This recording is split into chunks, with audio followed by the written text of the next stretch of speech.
Indanda'u Itoophiyaanis nagaa argachuu hin dandeessu lafti yoo akka naannoodhaan ijaaramna ta'e akka isaan dubbatanitti yoo sanyiidhaan ijaaramna ta'e Itoophiyaa keessa federeeshinii Itoophiyaa jedhamu kana keessatti lafti Shawaa lafti Wallaggaa jedhamu guututti lafa Amaaraa taate tan lafti irratti negotiate goona jedha kallattii waa inni dubbatan isin hiikaa jira warri Ameerikaa jirtan keessumaa lammiileen Oromoo fi waa'een nageenya Itoophiyaadhaa fi nageenya ummata biyya keenyaa si yaaddeessu namni kun lammii Ameerikaati amma hoogganaa faanooti suura isaanii agarsiisa hoogganaa faanooti waraana yuunifoormii faanoo fi liyyuu haayilii Amaaraa uffachuudhaan naannoo Amaaraa keessatti humnoota Tigraay wal loluutti jira jechuudha faanoo ka hoogganu kana kaleessa Abiy Ahmadii fi ummata Oromoo walitti qabee arrabsaa ture har'a humnoota Abiy wajjin hiriiree TPLF lolaa jira. Egaa lolli yeroo ammaa TDF faana geggeeffamaa jiru abbummaadhaan kan jara kanaati. Lola jara kanaati.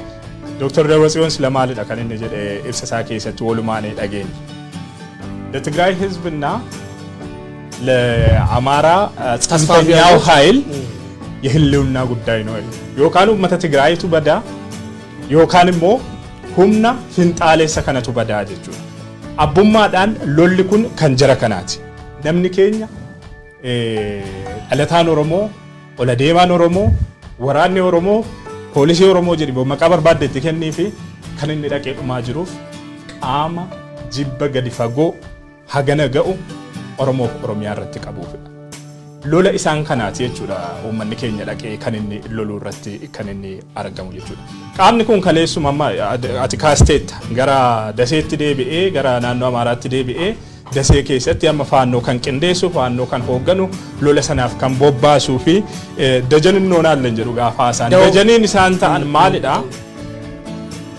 alattoonni oromoo waraana keessatti waraanni itti cimee gaafa of duuba deebi'an duubaan itti dhukaasanii ajjeesu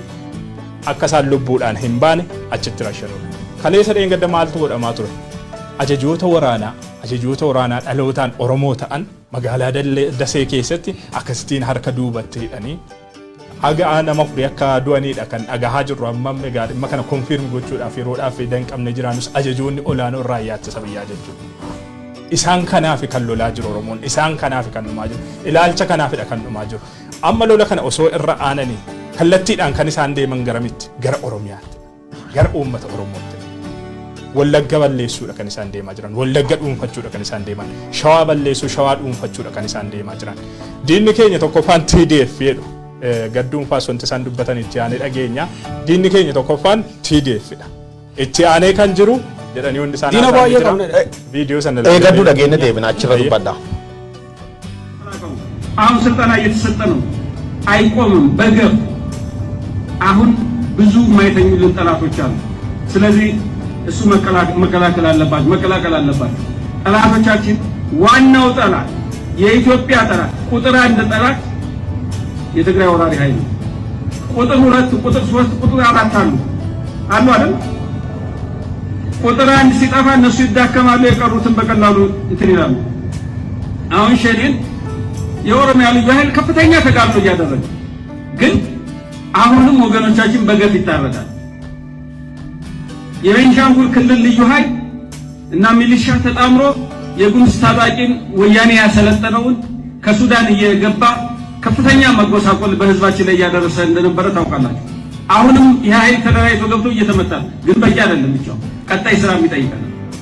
ሰሞኑን በሱዳን በኩል እየገባ የነበረውን ኃይል ምን እየተሰራ እንደሆነ እየሰማችሁ ነው ቀጣይ ብዙ እንትኖች ይኖሩን ይሄ ኃይል ሲመታ እዛው ሳለ ያኛው የሚዳከም ቢሆንም መልቀም ይጠይቃል ማለት ነው namicha mantana gare faanno dani gare shufta Amaaraa hobbaatan su keessa lolu lama Ameerikaati wadhaadanno saayu dhageettani namichi sun maal